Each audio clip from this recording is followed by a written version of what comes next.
La cruz y su sombra, capítulo 13. La Pascua.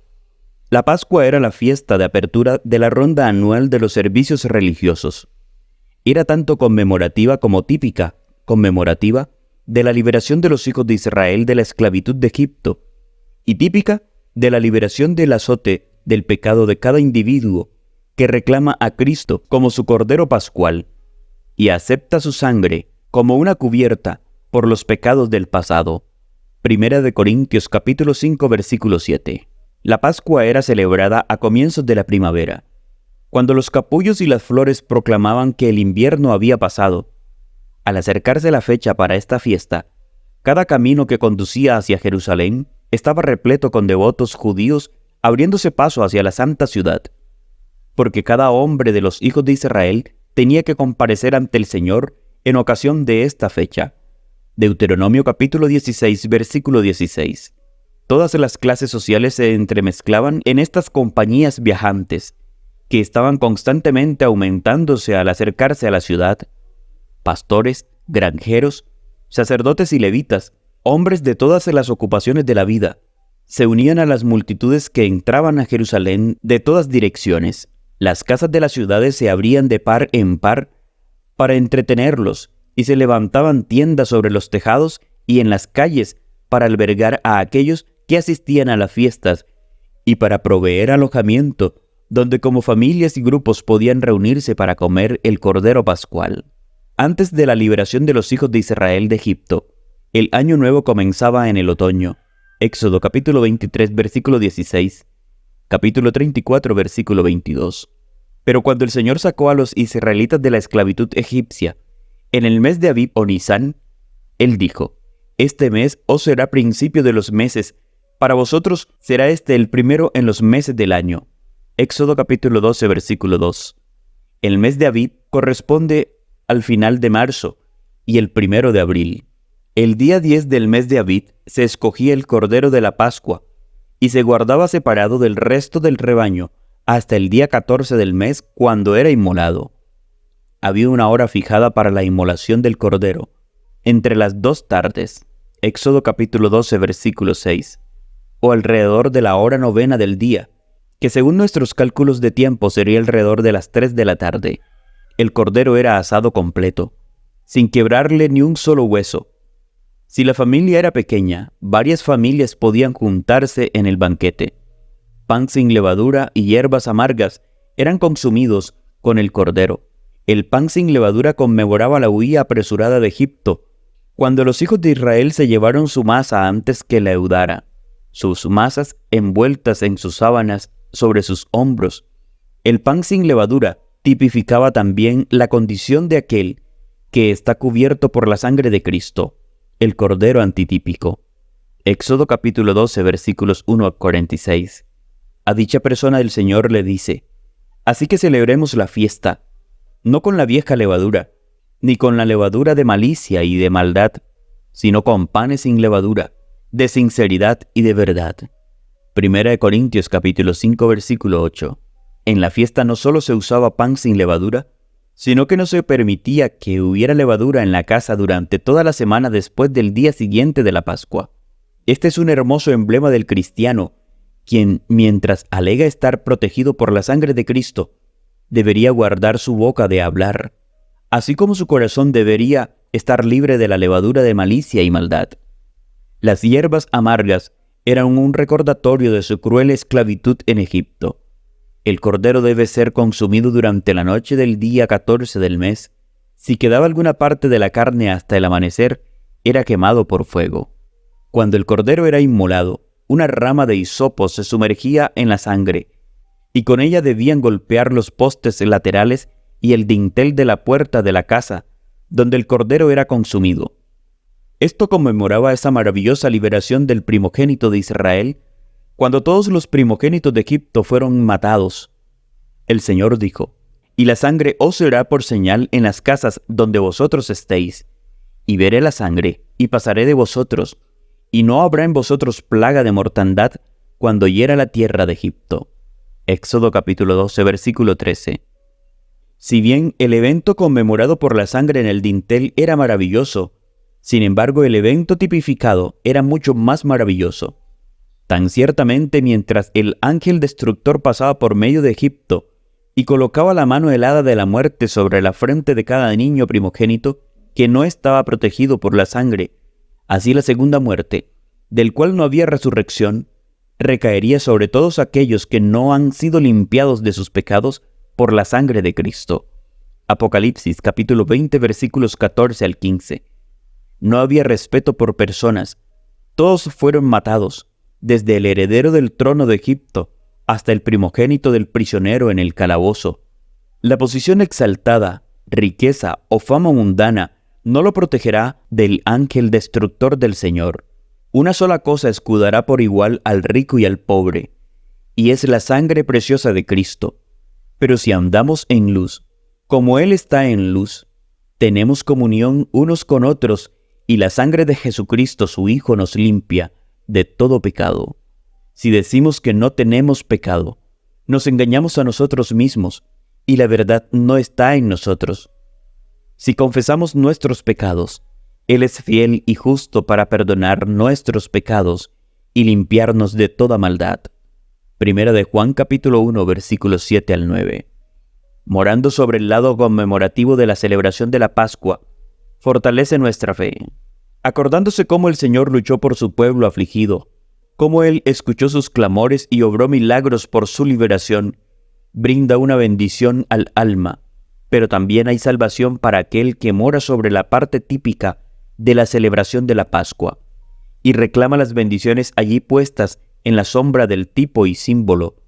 Cada cordero pascual, desde aquel inmolado, la noche de la liberación de Egipto hasta la época de Cristo, era un tipo del Salvador en un sentido especial.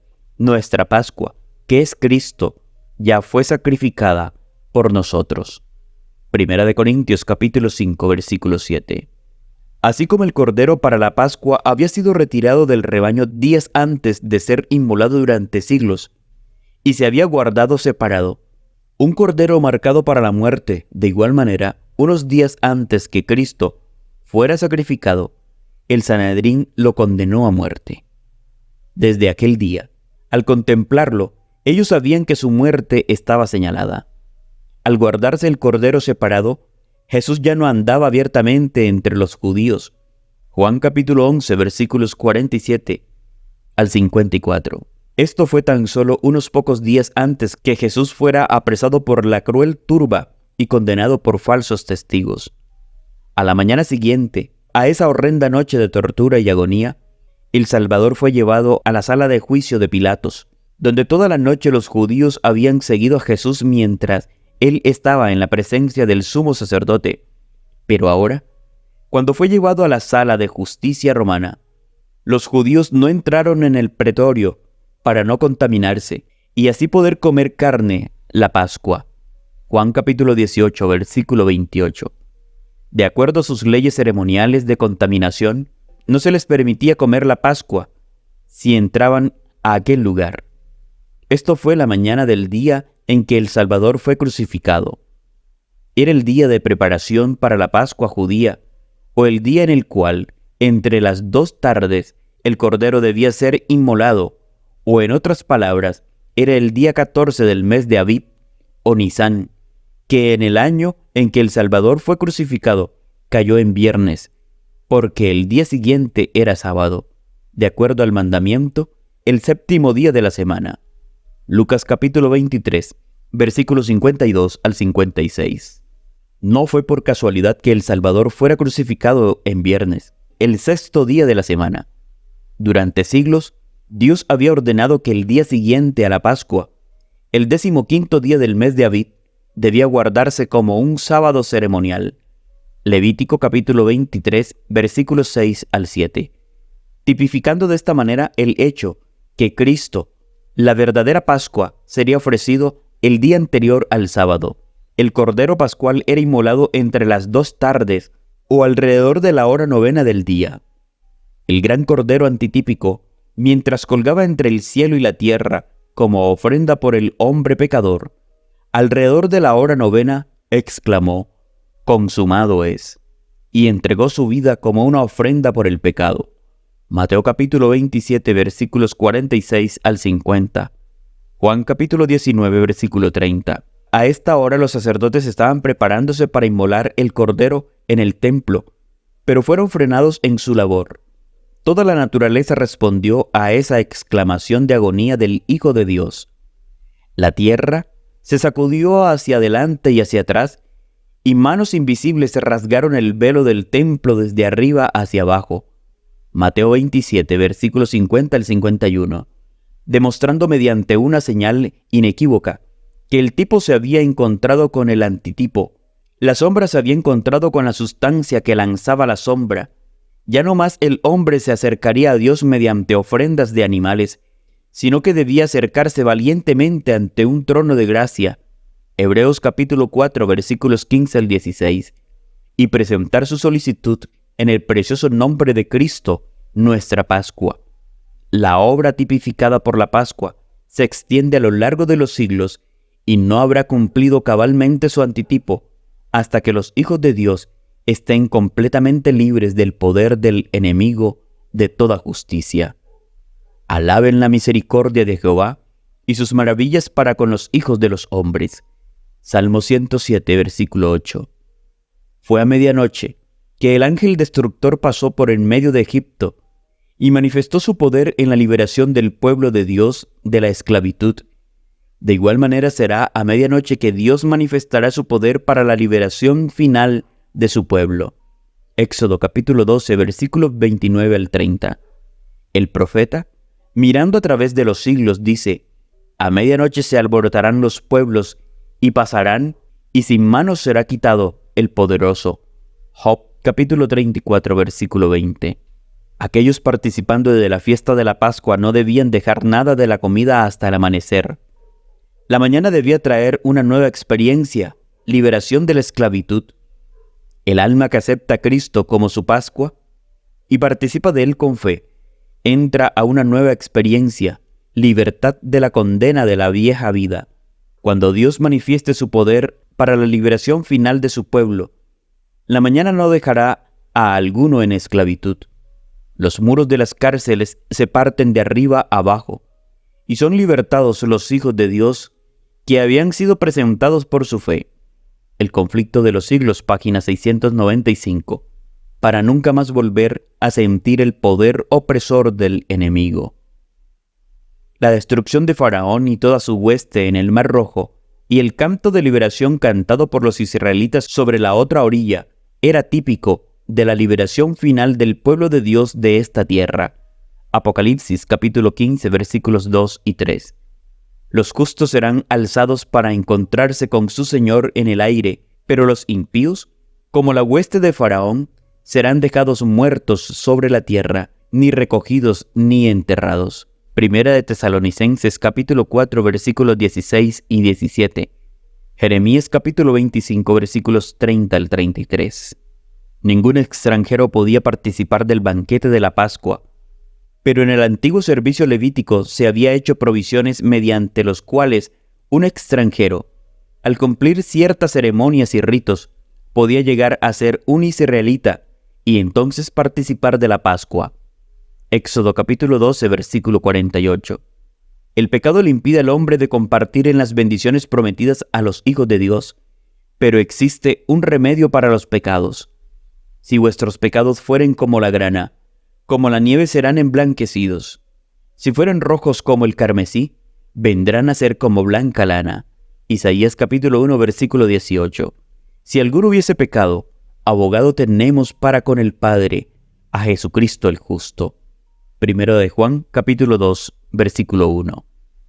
Los hijos de Israel estaban rodeados por naciones paganas, quienes cuando todos los hombres subían para asistir a las fiestas anuales, se apoderaban de sus rebaños y tierras, a menos que estuvieran especialmente protegidos por Dios, porque no solo en la Pascua, sino 3 veces durante el año, todos los hombres de Israel estaban obligados a asistir a las fiestas de Jerusalén.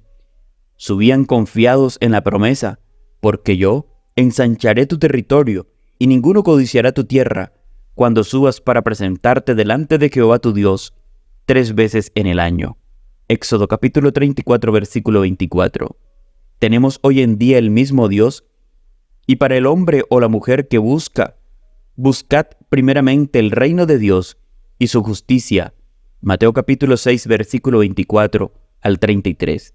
Dios ensanchará su territorio y protegerá sus intereses temporales. El pueblo de Dios ya no se reúne en Jerusalén para comer la Pascua, pero los fieles seguidores del Señor en todas las naciones de la tierra participan de su memorial de su cuerpo quebrantado y sangre derramada. A cada compañía van dirigidas las palabras: todas las veces que comiereis este pan y bebiereis esta copa, la muerte del Señor anunciáis hasta que Él venga. 1 Corintios capítulo 11, versículo 26. Existe una diferencia entre las ofrendas anuales o fiestas y las ofrendas ordinarias. Las ofrendas de pecado, la ofrenda por ofensa, la ofrenda de paz o cualquiera de las ofrendas ordinarias podía celebrarse en cualquier momento durante el año, cuando la necesidad u ocasión de la gente lo requiera, pero no así con las fiestas anuales. Todas las fiestas anuales eran proféticas, así como típicas, mientras el Cordero de la Pascua inmolado cada año era una sombra de Cristo nuestra Pascua, quien era sacrificado por nosotros. El hecho que el Cordero podía ser inmolado solamente el día 14 del mes de Abib era una profecía que el antitípico Cordero Pascual entregaría su vida por los pecados del mundo el día 14 de Abib. Un argumento incontestable que Jesús es el Mesías. Es el que murió en la cruz el mismo día y hora del día en que Dios había dicho que el Cordero Pascual debía ser inmolado, y Él resucitó de entre los muertos el mismo día del mes en que las primicias habían sido agitados durante siglos. Dios mismo definitivamente fijó la fecha para la celebración para cada una de las ofrendas anuales. El día del año cuando cada ofrenda anual debía celebrarse era una profecía directa del tiempo cuando el tipo se encontraría con el antitipo.